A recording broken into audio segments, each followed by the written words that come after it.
नमस्कार, the success story में आपका स्वागत है। मैं विवेक भट्ट।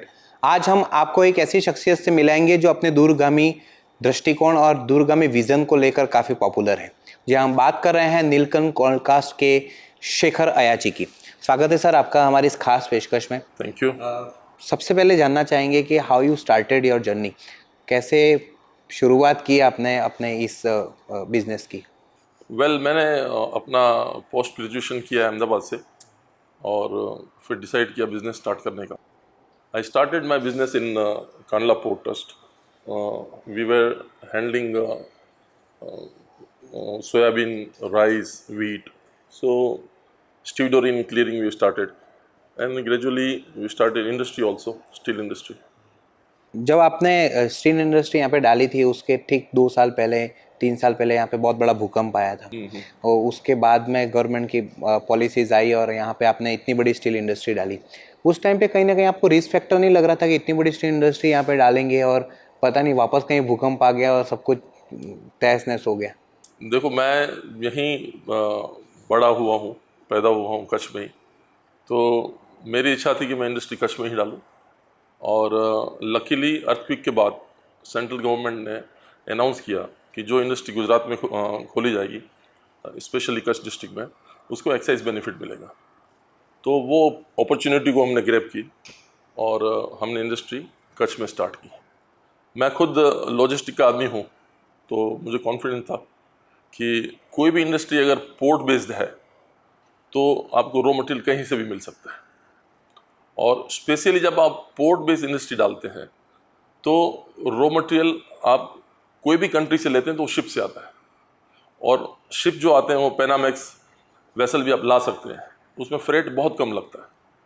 जब फ्रेट अगर कम लगता है तो कोई भी इंडस्ट्री अगर पोर्ट बेस्ड है तो वो वायबल हो जाती है। रही बात वापस भूकंप आएगा और इंडस्ट्री टूट जाएगी, ऐसा आजकल तो आपको पता है कि हर डिज़ाइन ऐसी डिज़ाइन बन जाती है जो अर्थक्वेक प्रूफ होती है। आज भी गांधा में जितने कंस्ट्रक्शन हो रहे हैं, कच्छ में जितने भी कंस्ट्रक्शन हो रहे हैं, वो सारे ऐसे डिज़ाइन की जाती है कि वो 8 रिएक्टर स्केल का भी अगर अर्थक्वेक आता है तो उसमें कोई प्रॉब्लम नहीं होगा।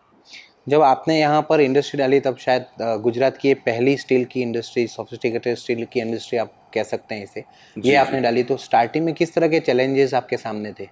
जब हमने इंडस्ट्री डाली उससे पहले हमने इसका प्रॉपरली स्टडी किया था। अगर कोई भी इंडस्ट्री अगर आप डालते हैं तो रॉ मटेरियल आपका कहाँ कहाँ से अवेलेबल हो सकता है, वो अगर आप प्रॉपरली स्टडी कर लेते हो। प्लस क्या था कि गुजरात के अंदर कोई भी सोफिस्टिकेटेड स्टील इंडस्ट्री नहीं थी, तो मार्केट पोटेंशियल तो था ही यहाँ पर, क्योंकि सारा स्टील जो आ रहा था वो उड़ीसा से आ रहा था, क्योंकि सारी स्टील माइंस, कोल माइंस वही हैं, तो स्टील इंडस्ट्री भी सारी वहीं थी। तो ऑल द वे ट्रांसपोर्टेशन उस वक्त भी 2000 रुपीज़ टन का वहाँ से लगता था, और अलंग वगैरह में जहाँ से शिप ब्रेकिंग में से छोटी छोटी रोलिंग मिलें हुआ करती थी। तो मार्केटिंग अवेलेबिलिटी मार्केट की थी स्टील की, तो उसमें हमें कोई प्रॉब्लम नहीं हुई। प्लस रॉ मटेरियल हमने स्टडी अच्छी तरह किया था, तो रॉ मटेरियल भी हमको अच्छा और टाइमली मिल जाता था। I think we have not face any problem as far as raw material is concern and market is concern. उसके बाद अचानक कंस्ट्रक्शन साइट बहुत ज़्यादा बढ़ने लगी, खास तौर पे अहमदाबाद देखा जाए तो एक रिंग रोड आया, उसके बाद में एसपी रिंग रोड आया, एसजी हाईवे आया, यहाँ पर कंस्ट्रक्शन बहुत ज़्यादा बढ़ रहा था।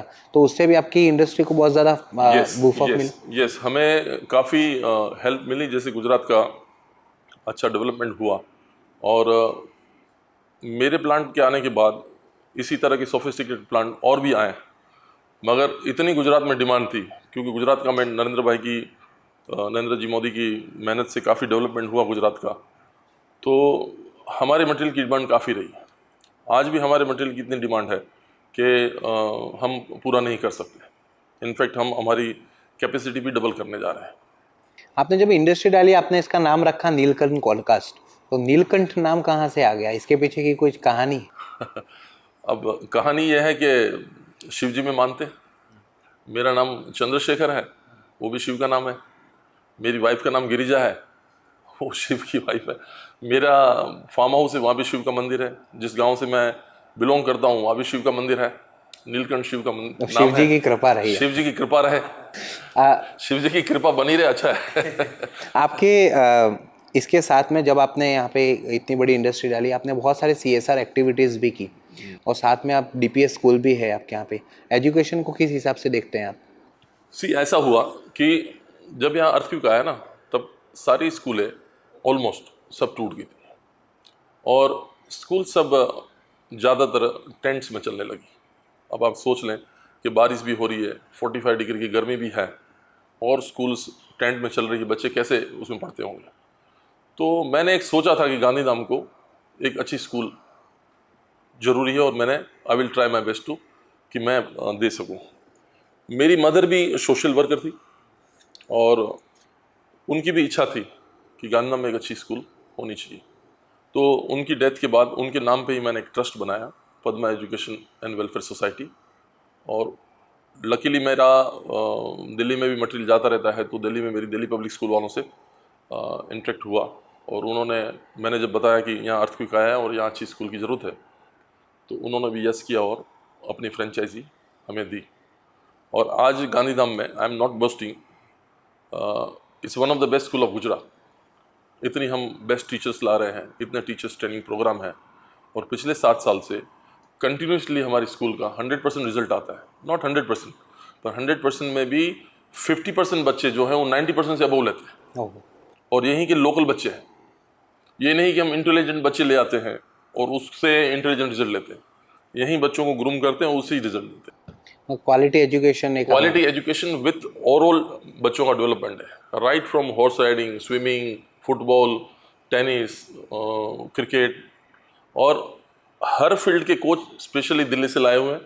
इवन संगीत की बात करें हमारे, तो हमारे पास शास्त्रीय संगीत के अलग टीचर है, वेस्टर्न संगीत के अलग टीचर हैं और सारे कलकत्ता से आए हुए हैं और वो सारे क्वालिफाइड हैं। जब आपने ये इंडस्ट्री शुरू की नीलकंठ कॉनकास्ट, तो किसी भी इंडस्ट्री के लिए सबसे पहले ज़रूरी होते हैं उसकी ब्रांडिंग, उसके एडवर्टाइजमेंट्स। तो ये आपने ब्रांड कैसे क्रिएट किया मार्केट में? ये ब्रांड के लिए हमने स्टार्टिंग में कामधेनु के साथ ज्वाइन किए हैंड और हमने एक ब्रांड स्टार्ट किया, कामधेनु नीलकंठ, गुजरात में। नो डाउट कामधेनु का तो पूरे इंडिया में नाम था उस वक्त, तो हमने उनके साथ जॉइंट वेंचर में स्टार्ट किया और कुछ 2-1 साल के बाद हमें लगा कि हम अपना ब्रांड डेवलप कर सकते हैं। तो हमने अहमदाबाद में अपनी एक full fledge marketing office start की और अपना मार्केटिंग स्टार्ट किया। आपका बिजनेस किस तरह से चलता है? रिटेल बिजनेस, आप चेन डिस्ट्रीब्यूशन की किस तरह से करते हैं? इट्स लाइक कि बिल्डर्स हैं या कोई बड़े प्रोजेक्ट्स है वहीं से स्टार्ट है, या बहुत छोटे सिटीज़ में या छोटे गांव में भी अगर किसी को ज़रूरत है तो आपका TMT सर या इजीली अवेलेबल है उसे? हमारा दोनों जगह जाता है मटेरियल।